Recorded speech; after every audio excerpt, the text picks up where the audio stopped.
Ito na mga ka-farmers po yung ating alagang buko, alaga pong bunga. Ayan na. Makikita na po natin dito yung malalaglag at yung pong mananatili. Ayan, po ninyo yung size niya. Yung pong mga bilog, mananatili po yan. Pero iba dyan na ay maglulugas pa. Pero ibang mga mayroong sira, yan, malalaglag po yan. Tingnan nyo po yung pagkabilog po niya. Maayos. Maganda.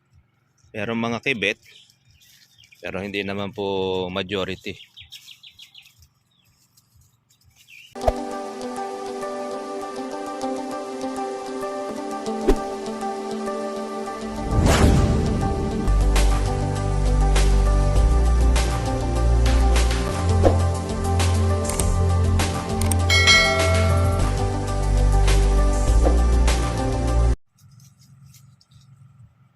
Ito na mga ka-farmers po yung ating alagang buko, alaga pong bunga. Ayan na. Makikita na po natin dito yung malalaglag at yung pong mananatili.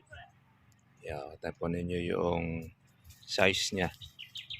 Yung pong mga bilog, mananatili po yan. Pero iba dyan na ay maglulugas pa. Pero ibang mga mayroong sira, yan, malalaglag po yan. Tingnan nyo po yung pagkabilog po niya. Maayos. Maganda. Meron mga kibet, pero hindi naman po majority.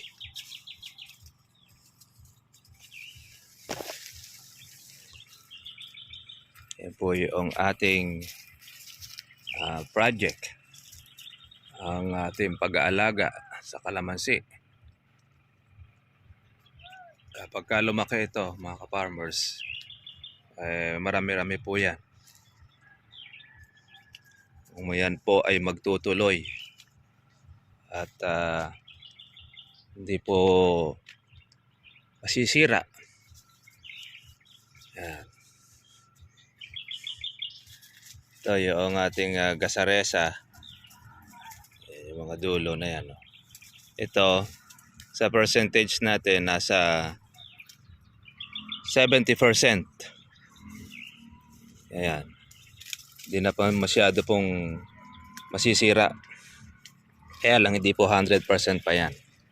May possible pa rin po mga ka-farmers po na yan ay malaglag. Pagka napabayaan at hindi natin siya ma-spray. Yung ibang mga may sira, yan o. Kung sana siyang nalalaglag. Kaya yung pong matitira rito, yung pong mga bilog, yung mga buo. Ito. Basta't po pagka po tinamaan po ng gamot, buo siya. Pagka yung hindi tinamaan, yun po yung nagiging kubikong or kopildong. Yan.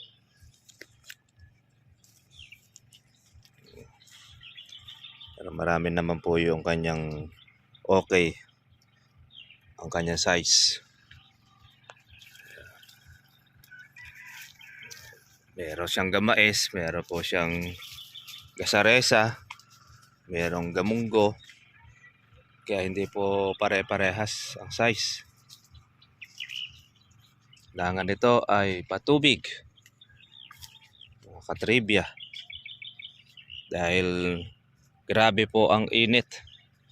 Kaya lang ay madadali tayo rito sa mahal po ng ating kurudo.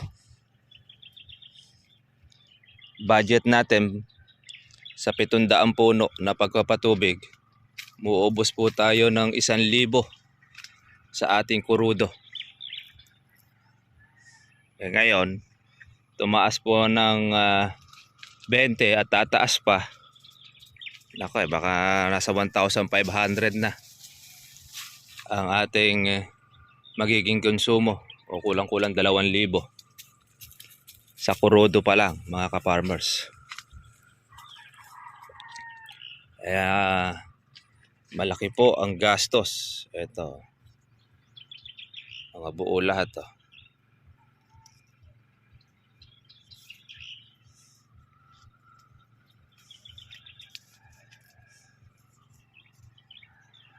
Marami pong mga bulaklak noon na natagtag na.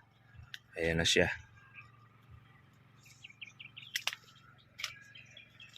Kala mo siya mga garapata sa ating kalamansi. Sa iba mga ka-farmers, mga laglag na yung mga bunga, mga nasira na. Lalo na pagka hindi po yung spray ay wala pong matitira. Lahat po yan ay mga kubikong.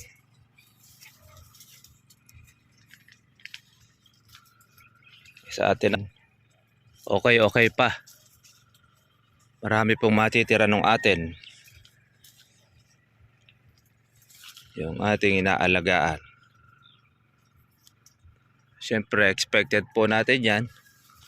Dahil hindi naman po ito ay power spray ng gamit. Kundi bagkus ay chargeable. Kaya pagka ganyan ang size, kita na ninyo. Malalaman na natin kung sira o buo. Ganito na yan. Kubikong na. Yung ating pong bulaklak. Susunod naman natin yan.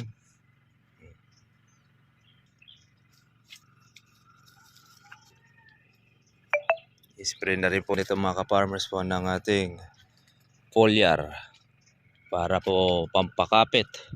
Although yung ating organic mga ka-farmers po ay meron siyang pampakapit din. Pero mas maganda rin ay ate po siyang spray din ng ating foliar. Yan o. Iba size niya o.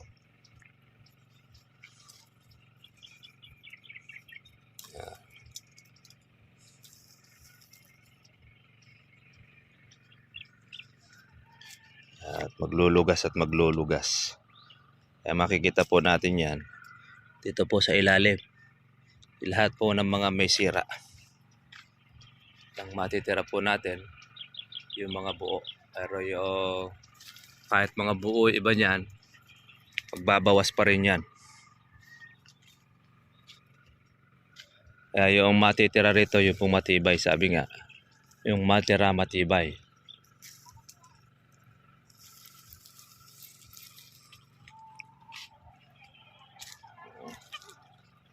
Mga buko natin.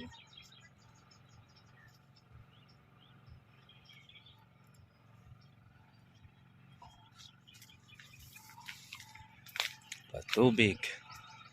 Malaki ang ating gastos sa ating pagpapatubig at saka sa gamot. Kaya hindi po biro rin magpabunga ng ating kalamansi. Kala lang ng iba basta-basta lang ang pagpapabunga. Pagka hindi ka po marunong mga katribya, ubos yung bunga ng inyong kalamansi. Kahit na nga po yung ibang mga marunong ay nalalaglagan din. Ito to, dahil pong bulaklak. Lalaglagan din ng bunga. Sisira din. Nakikita-kita na natin po ang pag-asa sa ating alaga.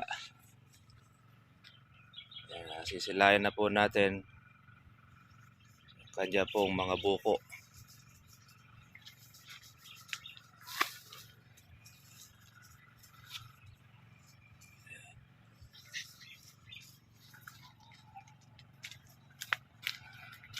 Ayan. Halos puro bunga. Ang matitinik dito yung may mga uod. Buo na. Sinisira pa siya. Kaya umpisa na rin mga ka-farmers ngayon ng lapurak. Kaya pagka ganyan nag-iinit ay lumalabas po yan. Kaya spray na naman po natin uli ito. Pwede tayo maglagay ng ating dishwashing para po sa kanyang mga dahon. Pampatanggal din po yan ng lagkitan. Yan. Tinagtag mong ganyan mayroong mga nalalaglag. Ayun. Yun, yung mga may sira, lalaglag yan. Kaya maglulugas ang ating bunga. Sa bagay, kung lahat po ito mga farmers ay itutuloy niya, kawawa ang kalamansi.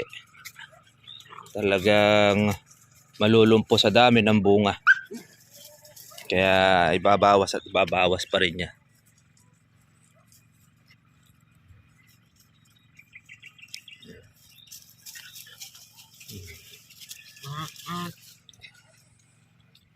Marami naman po ang buo. Yan, majority. Ito yan yung may sira niya iba. Yan niya pong lalaglag.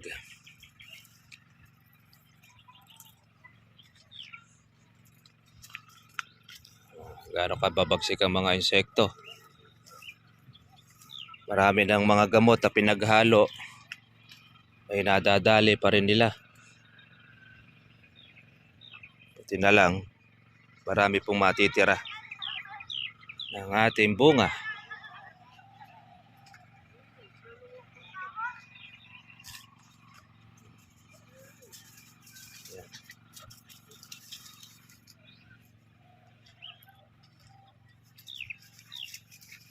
Malaki-laki na rin ang bunga.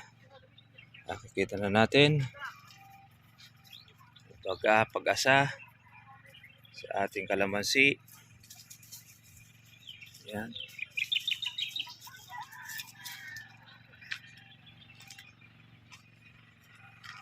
Status ng ating alaga. Kaya mula po dun sa umpisa, kaya pakita natin po ang video kung magtutuloy o hindi. At good news naman, marami pong natira at marami pong matitira. Yan ang ating pag-asa sa ating kalamansi na inaalagaan.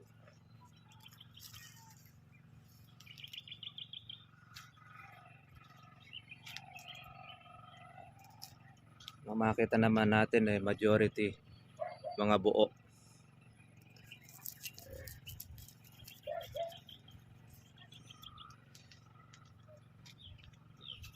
Basta tatamaan po ng ating spray, buo siya. Yung mga hindi po tinamaan, yun pong mayroong sira. Doon na sumisiwang ang mga insekto or putakte. Okay pa naman. Okay pa siya. Magiging kalaban na lang natin dito yung kanya pong paglalagas. Karaniwan sa mga naglalagas, diba? Mga buo, gahulin, naglalagas pa rin. Kaya hindi natin sure pa yung hanggat di siya napipitas ay 100% ang kanyang hindi na malalaglag. Actually, kahit po pitasin na, hindi pa rin masasabi natin 100% hindi po malalaglag. Bakit? Kalaban po natin dito, kawatan. Kaya hanggat wala pa po sa ating kamay yung pinagbilan, hindi ka siguradong iyo pa ang kalamansi mo. Dahil pero ring nakaabang mas malaking uod. Ang uod na yon ay maitim ang ulo. Ang binabantayan ay ang may-ari. Yun. Kaya pagka wala ang may-ari ay sigurado. Kaya nga yung daga, pag wala ang pusa, nagpe-fiesta ang mga daga. Yan ang mga maninira. Yan ang magaling. Huwag lang silang pahuhuli, mga ka-farmers. Yan. Okay mga katribya, hanggang dito lang po muna po. Kita-kita lang po tayo bukas. Monitor natin ang ating pong bunga at ating alaga. maganda po ang resulta at marami po siyang buo. Kumpara man natin doon sa mga hindi nag-alaga na sira po lahat tayo, malaki po ang ating inaasahan dito po sa ating alagang kalamansi. Sige mga ka-farmers, God bless niyo lahat. Kita na po tayo bukas. Bye-bye.